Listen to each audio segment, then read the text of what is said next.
clean vehicle in a dirty evacuation lane was never a miracle. It was a question. The white ambulance rolled through Carif Air Hub, with 6 minutes left before Captain Vera Quint closed the ramp. Its paint bright enough to sting in the late sun. Yellow dust boiled around its tires and slid off the body instead of clinging.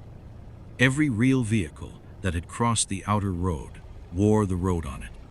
Dull panels, grit in the hinges, heat film on the glass, a brown line inside the rubber. This one looked washed by a private god with bad timing.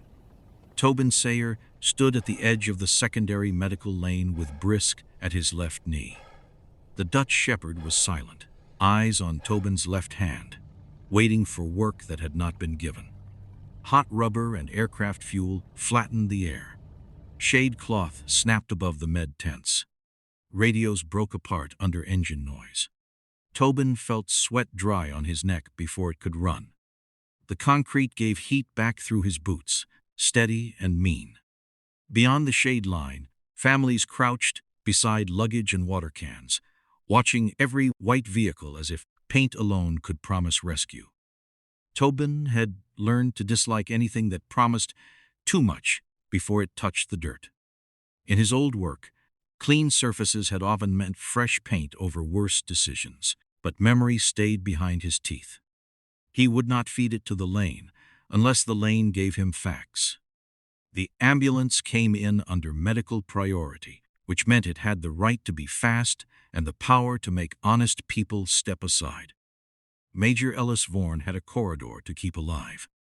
Tobin had a narrower job, the unpopular kind. Unauthorized vehicle and personnel movement between the medical lane and the aircraft lane. In heat like this, slowing a true patient could be its own kind of violence. He knew that. He also knew real vehicles carried the road, and this one had shed too much of it. He stepped into the lane before the driver could angle toward secondary clearance. A radio man shouted something Tobin could not hear. The aircraft behind him swallowed half the sentence. Beck's Rowe leaned out from the driver's window, pale under dust that had settled on his face but not on his vehicle. Medical priority, Beck's called. Route cleared through East Checkpoint, then South Cut, then Med Entry. The answers was too ready. The door seams behind him were too clean. The rubber around the rear frame should have held grit. It held glare. The South Cut was not a road so much as a punishment laid across stone and powder. Even empty trucks came through it looking accused. Tobin raised one hand, low, not theatrical. Brisk stayed with him. Where did the patient vomit? Beck's blinked once. Calculation came first, then annoyance dressed as urgency. What? On that route, Tobin said. In that heat, with a patient bad enough for priority. Where did he vomit? He was stable. That was not the question. Behind the windshield, a bead of sweat crawled out from Beck's hairline. He looked past Tobin toward the lane officer, toward permission, toward movement. Good drivers looked ahead. Bad liars looked for rank. We had checkpoints cleared, Beck said. East Gate, South Cut, Med Entry. Tobin let the list sit in the fuel-heavy air. It sounded rehearsed because it had survived rehearsal. It also lacked the one thing a man could not invent quickly if he had never hauled a suffering body over hot road. Vomit on a boot, a towel, the left rear floor, the outside step. Something. Anything. Tobin glanced once at the front tire. The groove was pale inside. No packed grit, no dark spit of road tar, no roadside thorn scrape under the sidewall. You rehearsed the route, forgot the patient. That should have been enough to slow the vehicle. It was not enough to own it. Vaughn came in from Tobin's right, already angry in the ways responsible men got angry when someone turned a line into a problem. He had been counting patients, vehicles, minutes, and political promises all morning, and Tobin had just become another number that would not behave. Sayer, we are not building a hearing in the lane. not asking for one. Then move it or clear it. The ambulance idled, engine fan ticking hard, rear box humming. Brisk's leash stayed loose, but Tobin felt the dog's attention climb through it. Still no sound. Good. Sound made people stupid. Tobin moved along the left side far enough to see the rear step. Bex opened his door halfway, then stopped. A shape shifted inside the rear compartment, too controlled for a patient fighting heat and pain. The rear door handle moved from within, then stilled. One white-gloved hand pressed flat against the inner seam as if holding the door shut, not holding anyone alive. Tobin did not have proof. He had a clean ambulance, a driver with a memorized road, a patient nobody could place in the dirt, and a rear door that suddenly cared very much about staying closed. In Carif, that was not an answer. It was the next question. The hand on the rear seam did not belong there. It held too flat, fingers spread across hot metal, not braced against the sway of a patient or the slide of equipment. Tobin saw it for less than a second before it vanished and the rear door began to close from inside. The movement was tidy. Too tidy. Around him, the lane kept grinding. Stretcher wheels rattling over concrete. A fuel cart whining somewhere behind the shade cloth. Radios cutting in and out under the aircraft engines. Beck's row was half out of the driver's seat now.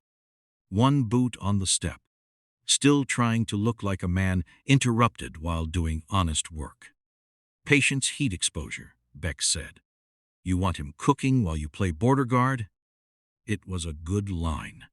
It gave Vaughn something real to defend, and Tobin something ugly to become. Heat killed. Delay killed. Carif did not forgive men who turned mercy into paperwork. Tobin moved anyway, because the door was closing on the question. The rear box smelled of warm rubber seal, disinfectant ghost, and sweat trapped where air should have moved. Tobin could hear something inside shift and stop, a weight corrected by people who wanted the outside world to keep calling it medical care. He crossed the last 2 paces without rushing. Rushing made the other man choose speed, and speed made crowds stupid. The rear escort came down from the bumper, with a shoulder angled toward Tobin's chest, and one palm already behind him on the door handle.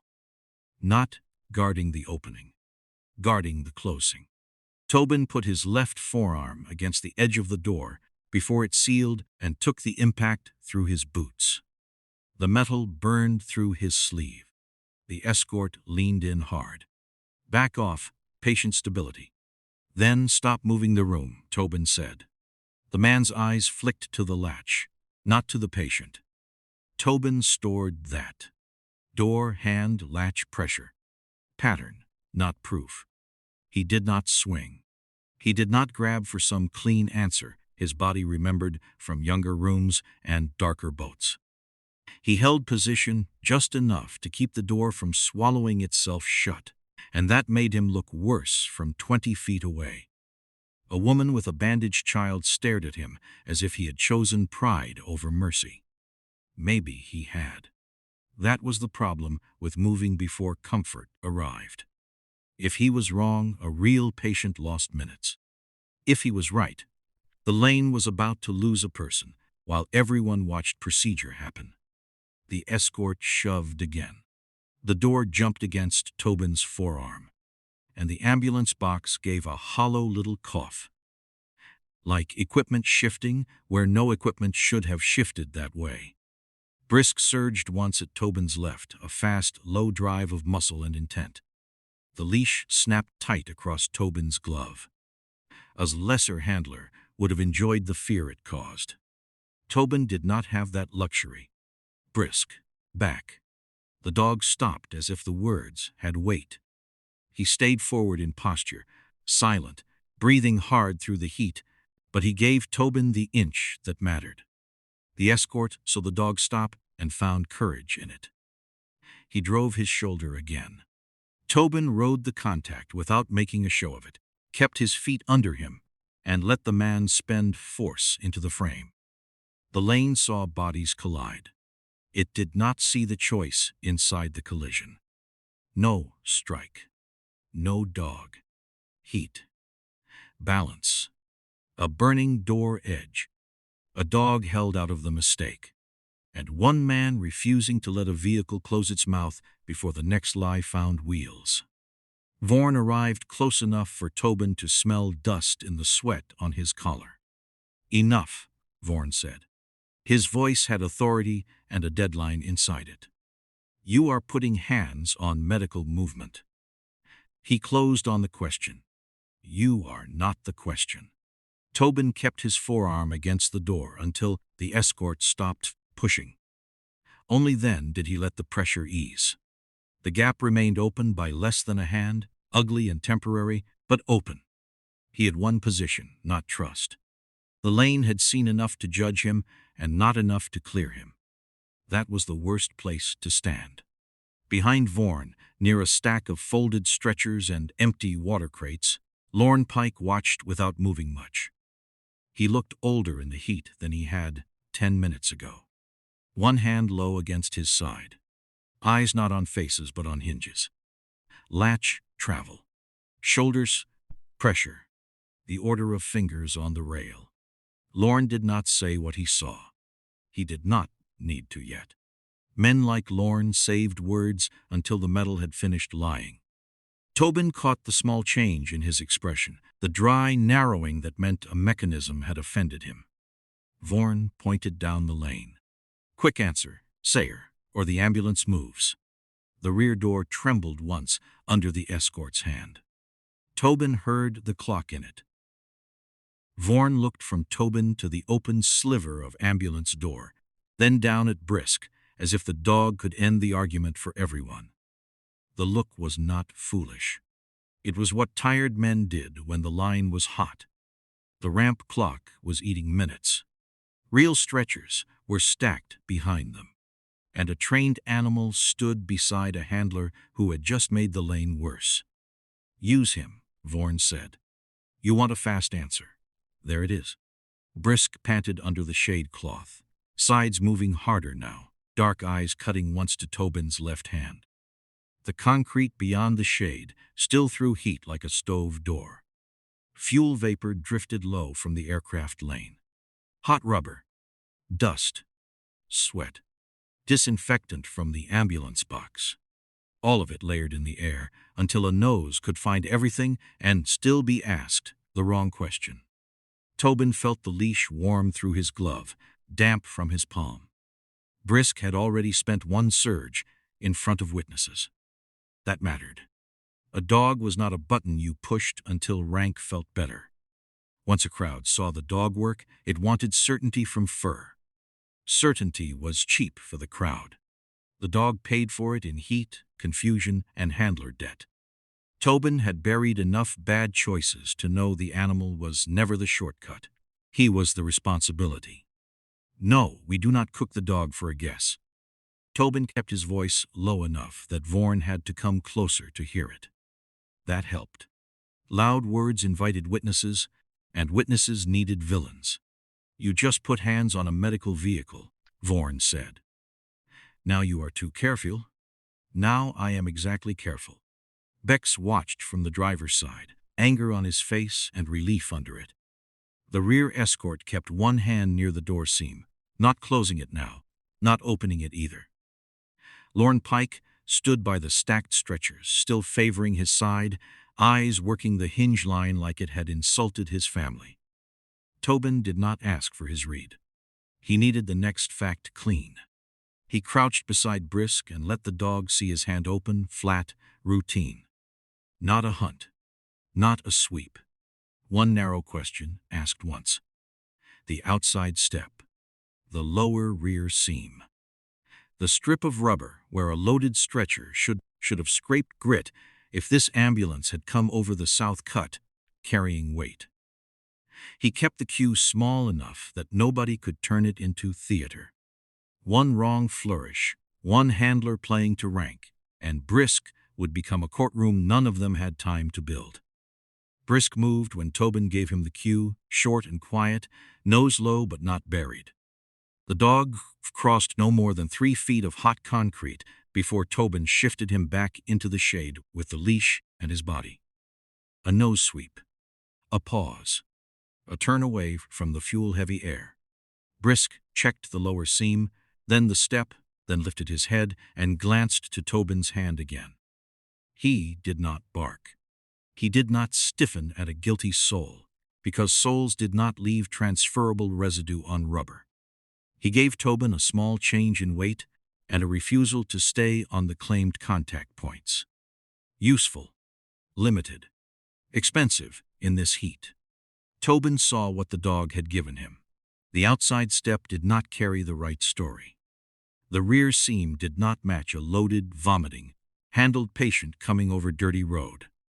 Something had touched wrong, or not touched at all. The mismatch was real. It was also not enough to stop a medical priority vehicle with Vaughn breathing down his neck, and real patients behind them, waiting for the lane. It was the kind of truth that could ruin a man if he named it too early. He doesn't smell guilt, Tobin said. He smells what touched what. Vaughn's jaw tightened. He wanted that to be evasive and knew it was honest. Honest did not move evacuees. So what did he give you? A mismatch. Not a charge. No. Tobin drew Brisk farther under the shade and put his own shadow over the dog's front paws.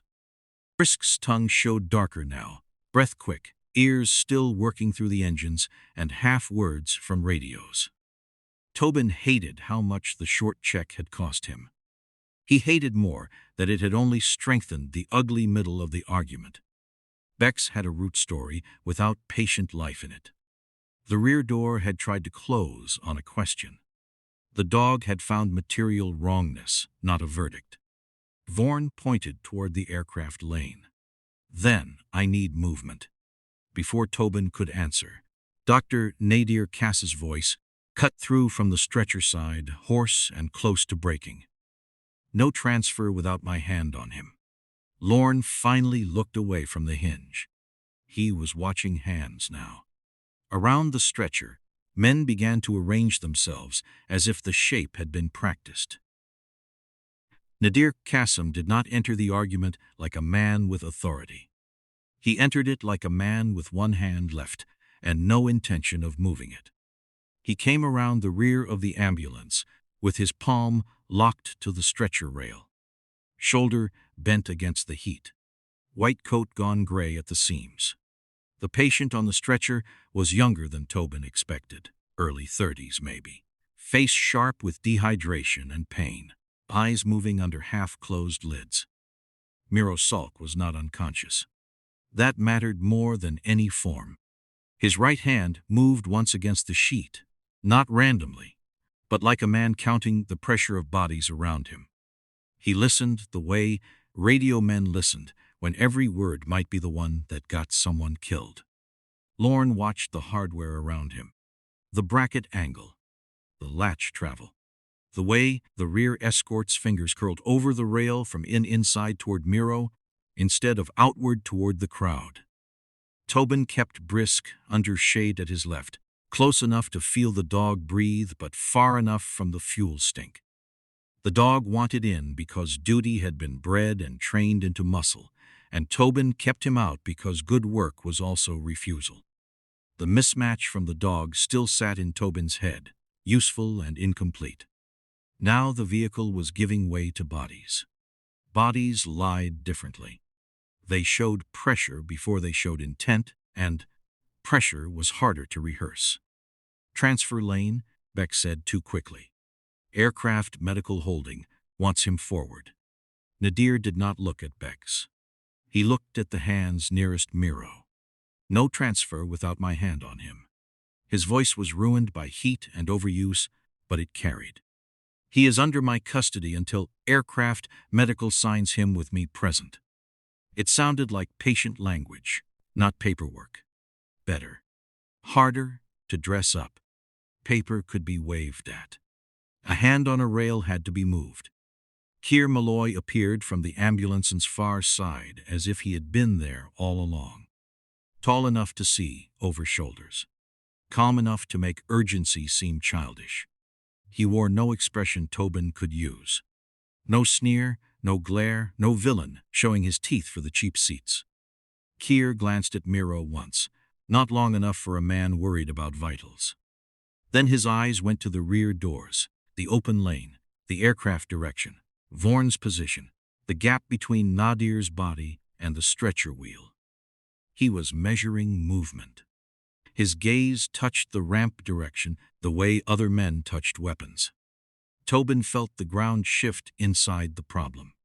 The ambulance was not the whole question anymore.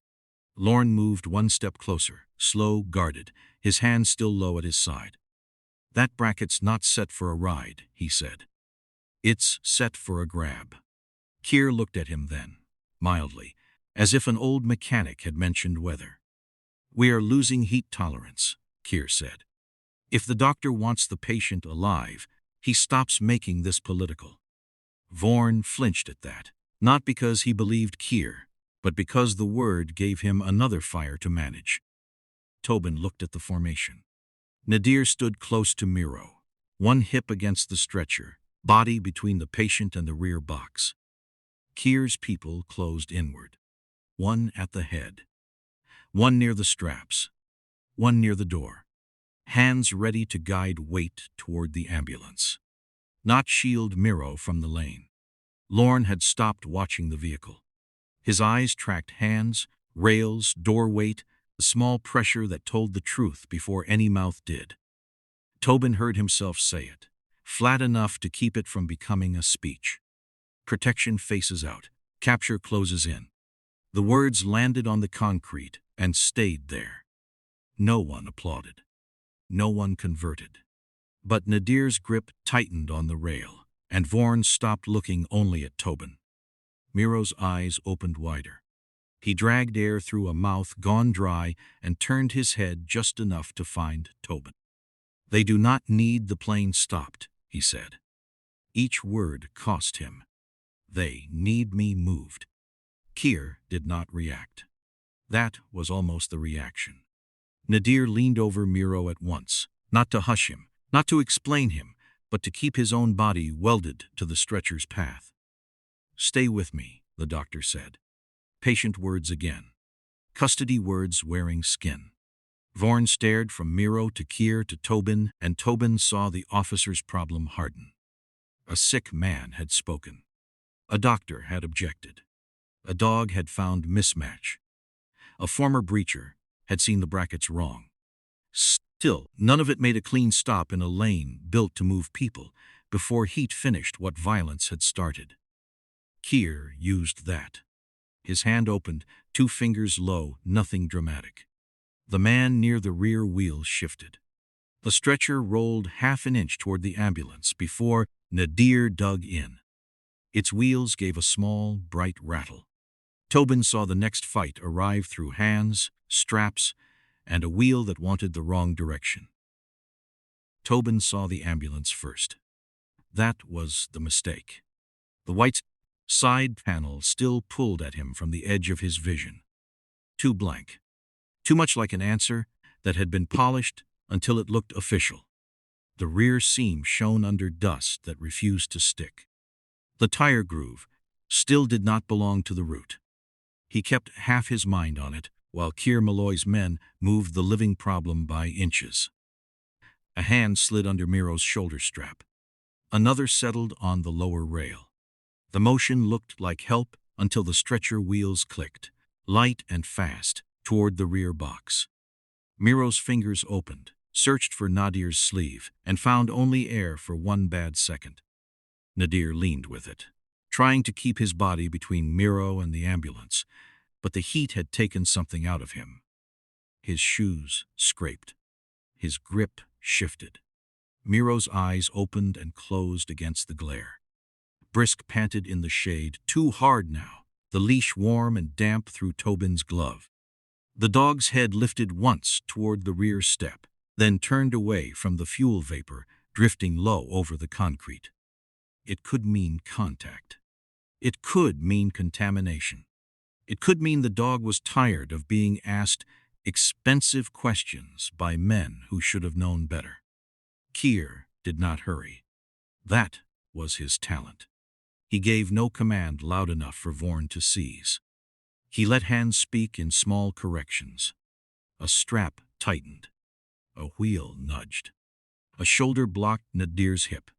The rear escort opened the door wider as if giving the patient air. Tobin watched the ambulance box swallow more shade. He knew the vehicle was false. He knew it so hard that the knowing became a wall. Brisk shifted forward and gave a short, uncertain pull, nose cutting between the lower strap and the hot spill of fuel-heavy air. Tobin checked him with the leash before the dog stepped back onto the worst concrete. The signal was muddy. Heat, fuel, stress, old disinfectant, too many hands. No clean read. Tobin could not name it, and would not pretend he could. That half-second of restraint cost him. Kier's man near the wheel used the gap, pushed once, and the stretcher rolled another foot toward the open rear. Nadir stumbled sideways, shoulder clipping the doorframe. Miro made a sound that was not speech. Vaughn swore under his breath, not at Kier, not yet. At the mess. At Tobin. Kier saw that too. His mouth did not smile, but his eyes accepted the advantage before anyone else had admitted it existed. Lorne moved then, and the movement looked like it hurt before it helped. He came off the stack of water crates with one hand pressed to his side. Jaw shut so tight the old joke died before it was born. He did not look at the ambulance. He looked at the people touching it. The lower hand on the strap. The thumb inside the rail. The doorman taking weight instead of making space. You're reading the car. Read the hands. The line hit Tobin harder than the escort's shoulder had. Lorne reached the stretcher rail and put 2 fingers on the bracket, not enough to fight, enough to show where the force had gone. This isn't loading a patient, he said. It's stealing direction.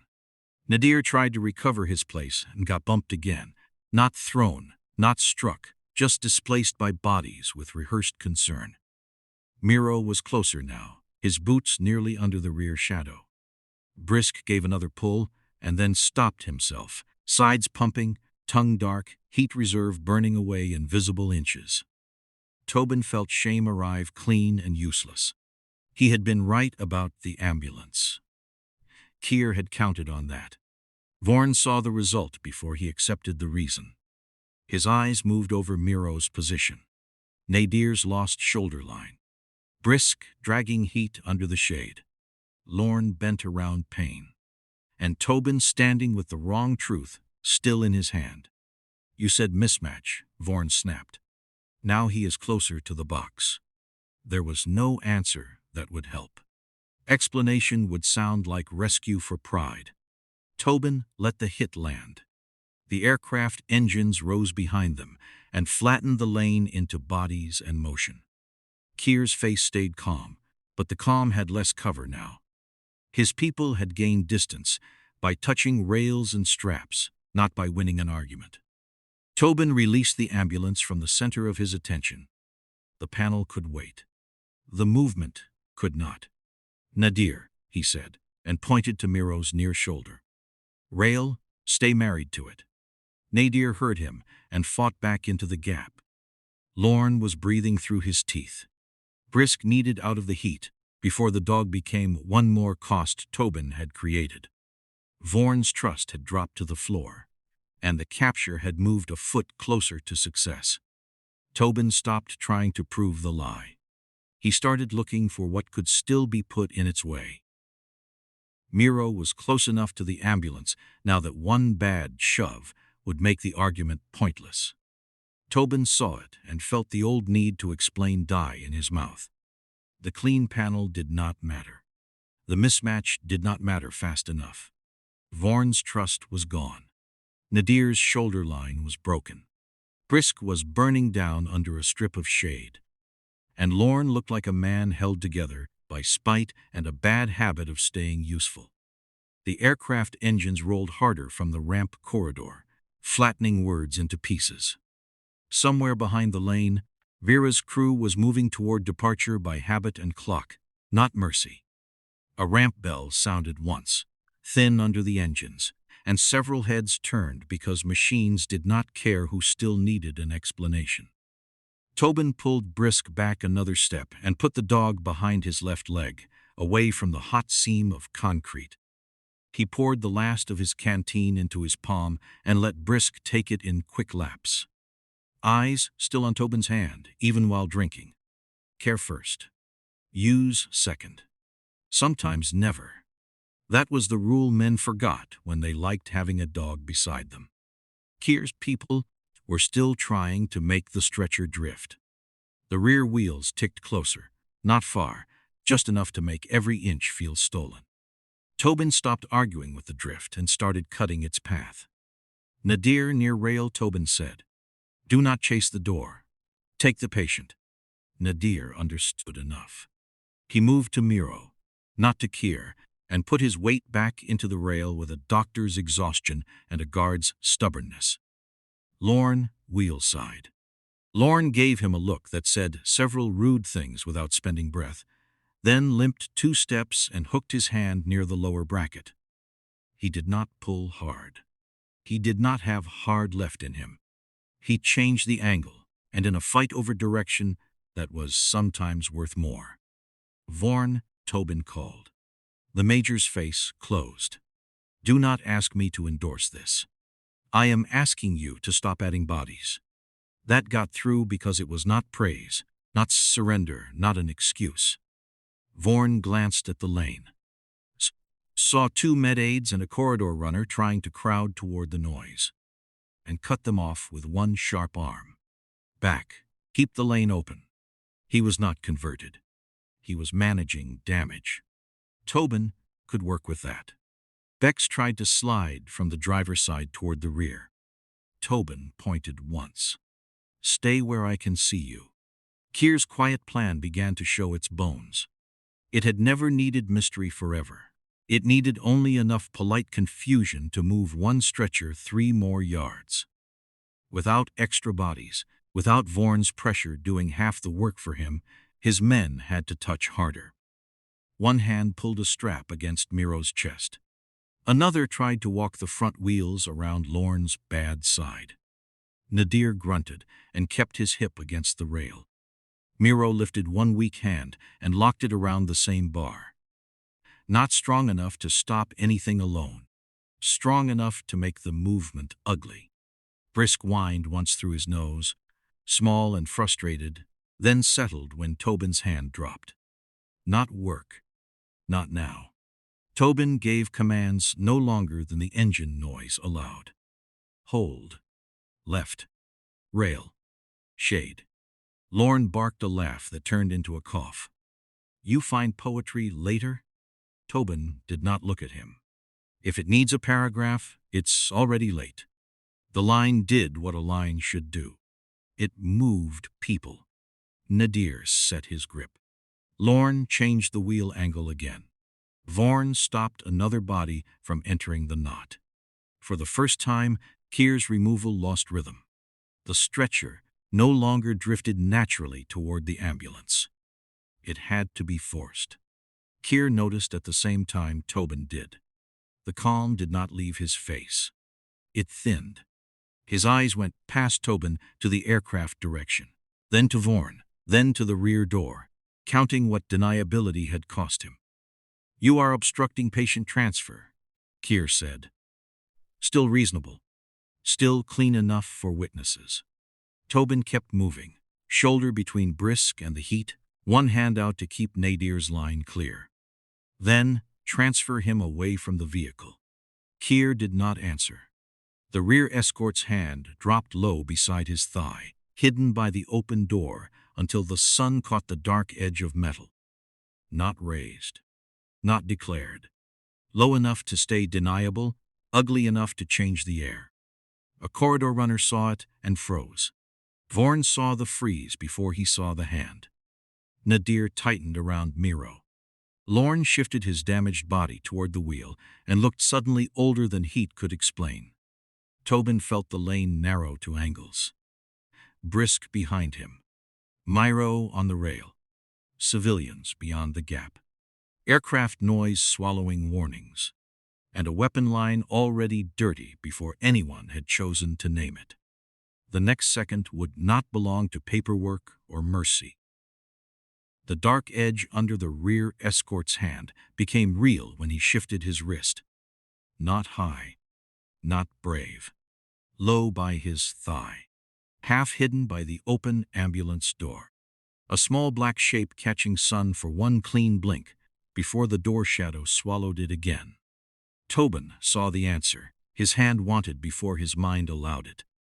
Miro was on the rail. Nadir was bent over him, one shoulder against the stretcher, a doctor turned into a wall by lack of better tools. Lorne was on the wheel side, wounded and too close to any bad correction.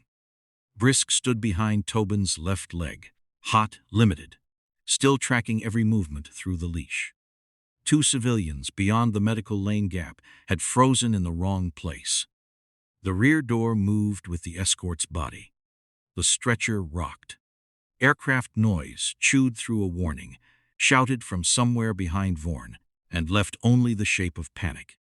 The possible armed answer appeared in Tobin, like a bad reflex from an older life. Training did that sometimes, offered the fastest door in a room full of people who would bleed if you opened it wrong. Fast, clean in memory, dirty in front of him. Kier's eyes moved, not to the weapon, but to Tobin, as if he wanted the choice made badly. Tobin's hand went close enough to feel the weight available, then stopped. The line was not a line. It was a knot of bodies, metal, heat, leash, patient, doctor, old teammate, bystanders, door edge, wheel frame, and aircraft direction. The rear escort had made himself a problem, without giving Tobin a clean solution. That was the ugly skill in it. A shot would have to pass through movement. Around Nadir's shoulder. Past Miro's chest. Past Lorne's bent frame. With Brisk half behind Tobin and two civilians drifting in and out of the only open slice. The door itself kept swinging in small hot inches, bright edge, dark gap, bright edge again. The engine roar flattened distance. Sweat ran into Tobin's eye and burned there. He did not blink it away. Blinking used time. The escort's fingers tightened low. Kier's men leaned into the stretcher at the same moment, trying to make the threat look like an accident caused by crowd pressure. Vaughn saw the shape now, saw enough of it to start forward, but the lane around him fought at his authority with bodies and noise. No one could clean the line for Tobin. No one could make the wrong action right by needing it badly enough. The escort had not beaten him. He had arranged the air so that Tobin could only lose faster by acting like a hero. No shot. Tobin said it once, not loud, not for drama. Lorne heard him anyway. Tobin knew because Lorne's face changed, just a little, pain giving way to recognition. The old breacher understood what a man had refused. When everybody else would later ask why he had not done the simple thing that had not been simple at all.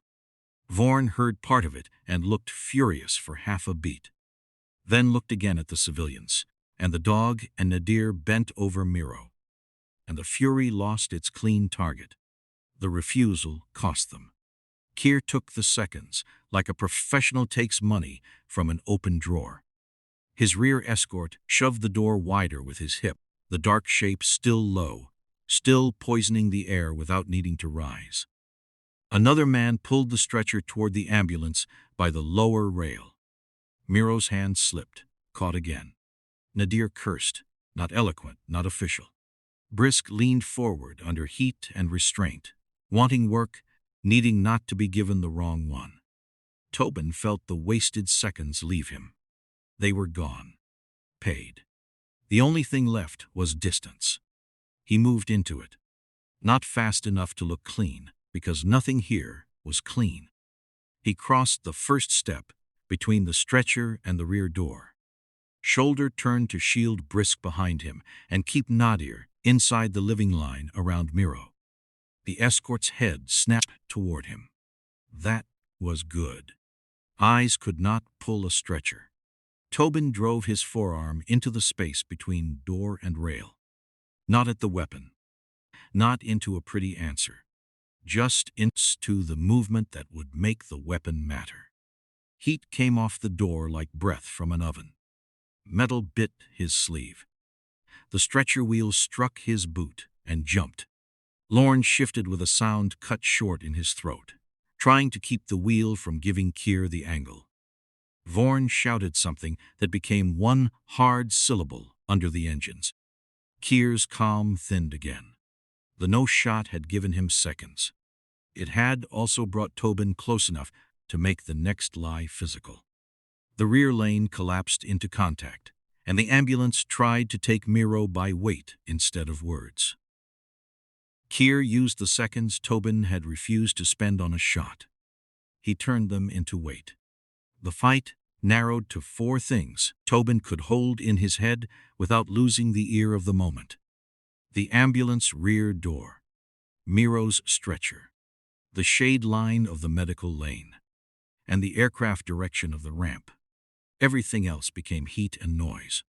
The rear door yawned wide enough to take a body. Miro's stretcher scraped toward it in short, stolen jerks.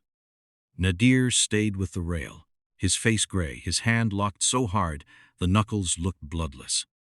Lorne held the wheel side with one arm and a stubbornness that had long ago become a medical condition. Tobin put his shoulder into the stretcher's wrong path and felt the rail slam into his ribs. Kier's men did not look like escorts now. That cover was gone. One pulled the lower strap tight enough to fold Miro's breath. One tried to force the stretcher nose toward the rear door. One kept the weapon low, more threat than use, hiding behind the ugliness of the crowd. The weapon hand never rose far enough to make the story simple. It stayed where witnesses could doubt themselves later. Vaughn saw it. He did not save them. He did stop 2 more bodies from entering the knot, and for once that was not nothing. Ramp is moving. A radio voice cracked through, broken by engine roar and distance. Vera's time, not Vera's rescue. The aircraft would not become a judge or a cavalry charge. It would leave when metal, fuel, and command told it to leave. Tobin heard it and kept his eyes on the stretcher. Nadir, stay married. I am, Nadir snapped, and his exhaustion made it sound almost offended. Miro dragged air, eyes sharp inside a ruined face. Kier leaned in close enough for Tobin to smell sweat under the disinfectant heat. Let medical take him. You are not medical, Tobin said. He did not make it a speech. The rear door shook as the escort braced against it. Hot metal thudded against Tobin's sleeve again. The stretcher wheels hammered, then skidded, then hammered as Lorne changed the angle from the wheel side. Not enough to stop the pull. Enough to make the pull visible. Vaughn's head turned with it. There it was at last, visible enough for a man with a corridor to admit it. Not care, not transfer, not confusion. Direction theft. Tobin gave 3 commands into the engine noise. Rail, shade, ramp. Nadir took rail. Vaughn opened the shade line by forcing bodies back. Lorne tried for the ramp direction and nearly folded at the waist. The quiet capture had become something witnesses could see, and Kier hated that more than resistance. Brisk gave them 1 beat. No more. The Dutch shepherd lunged from Tobin's left when the low weapon hand shifted toward Nadir's ribs. Not to bite. Not to solve. Just sudden enough to make the hand recoil and the man's balance change. A short, hard interruption. Tobin felt the leash burn across his palm and knew the cost before the dog paid it. Brisk, back. Brisk obeyed, furious and silent, panting hard enough that his whole body seemed to work for air. The half-second broke the pull. Lorne used it. He drove his hand down to the bracket he had watched since the first wrong door movement and changed the stretcher's bite against the rear angle. Not clever. Not magic. Just metal refusing to go where Kier wanted for one blessed second. Lorne's face emptied when the pain hit. Miro used the same second with the small courage of a man who had almost none left. He hooked his fingers around Nadir's sleeve and turned his head toward Vaughn. They do not need the plane stopped. They need me moved. The line cut through because it was short and true. Vaughn's face hardened, not in belief, in recognition of visible movement, finally catching up with spoken warning. The ambulance extraction failed by inches, which was still failure. The stretcher came off the rear door angle and lurched toward the shade line instead of into the box. Nadir stayed with it, half falling, half carrying his custody by touch. Tobin shoved his body between the rear door and Miro's path long enough for Lorne to drag the wheel side clear. Brisk stumbled back into Tobin's leg and stayed there, heat spent, eyes still up. Kier's men had lost deniability. They had pulled too hard, closed too inward, shown too much hand. Beck stood at the driver's side, with the look of a man suddenly far above his pay. The rear escort drew back from the door, weapon hand buried again. But too many eyes had seen the wrong shape of him. Vaughn pointed toward the aircraft direction. Move him away from the box. It was not praise. It was not trust. It was permission stripped down to its useful bone. Tobin took it. The ambulance no longer owned the next yard. That did not make Miro safe. The ramp still waited. Aircraft time still shrinking. And recognized custody sat beyond the next stretch of exposed concrete like a line nobody could fake by standing near it. The ambulance no longer owned the next yard, and that made the yard worse. It lay open between the shade line and the aircraft direction. A strip of concrete bright enough to hurt the eyes and hot enough to come through Tobin's boots. Miro was still on the stretcher, alive, not safe. Nadir stayed bent over the rail, one hand locked to Miro's forearm, the other braced where the frame shook under every wheel bump. Brisk leaned against Tobin's left leg, heat-spent and silent, his breath fast against the engine wash. Lorne dragged the wheels side forward with a face gone flat from pain. Behind them, the ambulance rear door still hung open, white and useless now, but Kier had not vanished from the problem. He had only lost the cleanest way to win it. A radio broke through with Vera Quint's voice, clipped by static. Ramp window closing. 30 seconds to commit. Not rescue. Time. The words pushed the whole lane forward and gave no one permission to be ready, which was how bad systems loved to operate. Tobin felt his ribs answer each breath. Vaughn saw the same exposed path and pointed 2 corridor hands back from it. Freeze vehicle entry. Clear the lane. Useful. Not forgiveness. Rail, Tobin said. Ramp? The words were small because the aircraft ate anything larger. Nadir took the rail as if Tobin had insulted him by doubting it. Miro's fingers tightened around the sheet and then found the sidebar, thin grip, living grip. Tala Wren appeared at the aircraft side of the lane. Orange vest darkened with sweat. One hand raised to stop a rolling cable cart before it crossed their path. She did not ask what was happening. Good ground crew rarely did when wheels were already moving and somebody else was bleeding.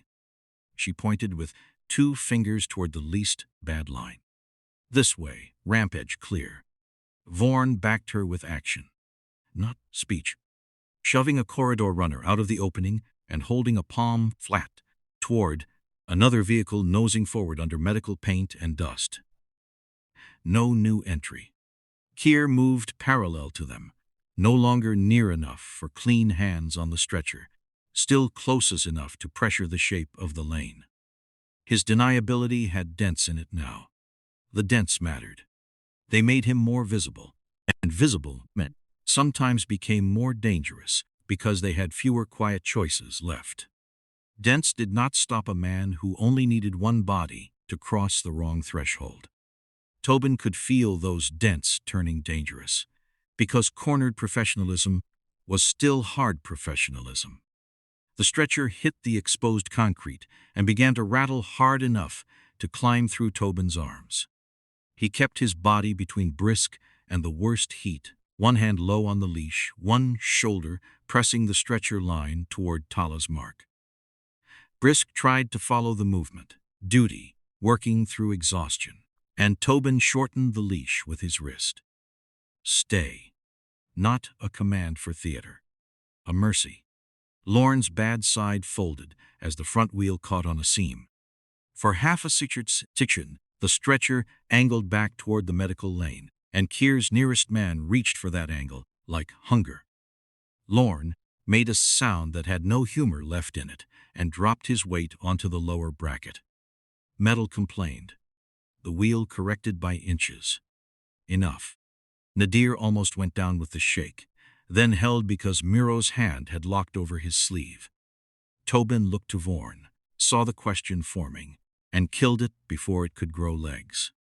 If it needs a paragraph, it's already late. Vaughn did not like taking orders from him. He took the useful part anyway, stepped into the gap, and blocked Kier's man with his body and rank, nothing more. For the first time all afternoon, authority became shape instead of noise. The aircraft threshold was not a painted miracle. It was a line of custody, held by people who could recognize who belonged on which side, and who had to answer for a body once it crossed. Vera stood at the ramp edge now, headset tight, eyes on Miro, then Nadir, then Tobin. Now, she said. No warmth in it. Better that way. Tala caught the front rail. Nadir's stayed married to the patient. Lorne's hand slipped off the bracket as the stretcher rolled over the last seam, and he nearly went with it, knees breaking until a ramp hand caught his elbow. Tobin pushed through rib pain and heat noise and felt the wheels change sound under them, concrete rattle giving way to ramp plate. Miro crossed in recognized custody with Nadir's hand still on him. Kier stopped outside the line because too many eyes had learned what his hands meant. His immediate capture failed there, physically, without ceremony. No one cheered. Brisk sank against Tobin's leg, alive and spent. Lorne hung forward, gray around the mouth. Nadir shook over the rail. Vera said, "Secure him." Vaughn looked past Tobin to the next wave, already bunching at the shade line. The wind had arrived carrying another problem, and it was breathing in the heat behind them. Miro was alive on the right side of the threshold, which did not make the air feel clean. It only changed what the next failure would cost. The ramp plate trembled under the aircraft's idle, and the medical lane behind Tobin had already begun to bunch again. Bodies gathering where bodies always gathered when danger moved but did not leave. Nadir stayed with Miro, bent over the stretcher, both hands on the rail now, his shoulders shaking from heat and anger, and the simple fact that he had not let go. Vera's people took custody by touch and name, not ceremony. Kier remained outside the line, close enough to be a problem, and too exposed to pretend he had merely assisted. His men had backed into the shape of ordinary escorts and failed at it. Vaughn held the lane with one arm and a face that had no room for triumph. Lorne sat down without meaning to. One moment he was standing at the wheel side. The next he was on the ramp edge, his bad hand pressed to his side and his breath coming too shallow. Tobin's ribs hurt when he turned toward Brisk. That was useful. Pain told him he was still counting the wrong thing. Brisk stood because pride and training had not been told to stop. His head was low, tongue dark, eyes still lifting to Tobin's left hand. He had not barked. Not once. Tobin got him under the slice of shade thrown by the ramp frame and went down on one knee, slow because his ribs had opinions. He poured water into his palm from a bottle Tala shoved at him without comment. Brisk drank in short pulls, then paused and looked up, responsive, miserable, alive. Tobin checked the dog the way a handler checked after bad heat and worse decisions. Gums, eyes, paws, breath, focus, no drama for the crowd. The fur along Brisk's neck was hot under his fingers. Tobin hated that. He hated the exactness of it. Easy, he said. Brisk's tail moved once against the ramp shadow, not happy, not finished, just answering. Someone behind him said, he never barked. It might have been Tala. It might have been one of Vera's crew. Tobin kept his hand on the dog. He doesn't smell guilt. He smells what touched what. The words were not for admiration.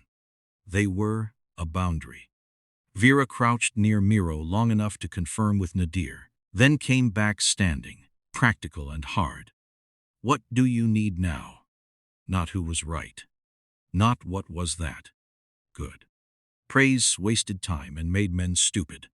Vaughn heard the question and joined it with his own, still rough, still not friendly. Which lane freezes?